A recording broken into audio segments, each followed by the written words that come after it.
La Société européenne de cardiologie organise depuis des années des journées européennes de l'insuffisance cardiaque, toujours au mois de mai.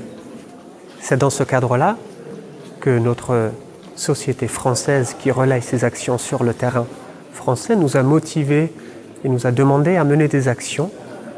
Nous nous sommes dit qu'une action d'information, sans aspect culturel, sans aspect humoristique, attirait beaucoup moins de personnes qu'une soirée agréable, détendue, drôle. Vous allez pouvoir petit à petit réapprendre à vivre. Alors, moins de sel, moins de gras, moins d'alcool. Même pas une petite bière de temps en temps? Non, c'est interdit. Le gras. Vous savez, je viens du sud-ouest, moi, à la base, alors... Le confit de canard. Oui. Les rillettes de doigts. Oui. Non, c'est interdit. Non, pas les rillettes de doigts. Désolé. Non.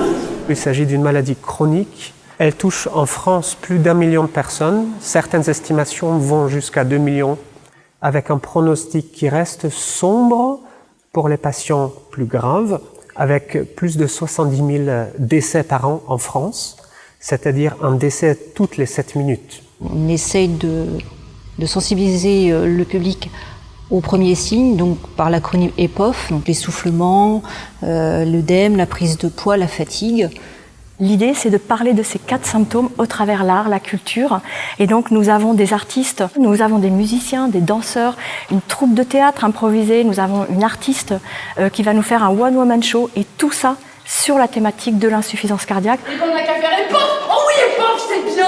T'as les 4 symptômes et pof, t'as la maladie. On peut parler de la maladie sans être grave, on peut parler de maladie avec des enfants.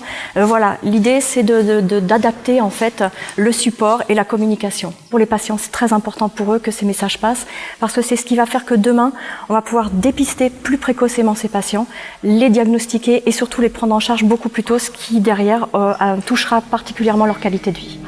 Notre spectacle consiste en 4 parties.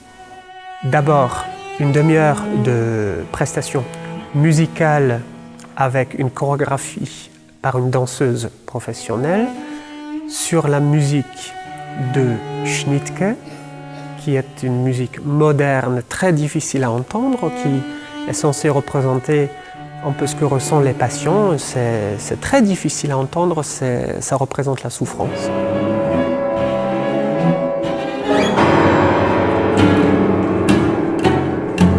Ensuite, on change complètement de monde par la musique de Jean-Sébastien Bach, la sérénité, le calme. Et ensuite, nous allons regagner de l'espoir, la beauté, par la musique de Schubert.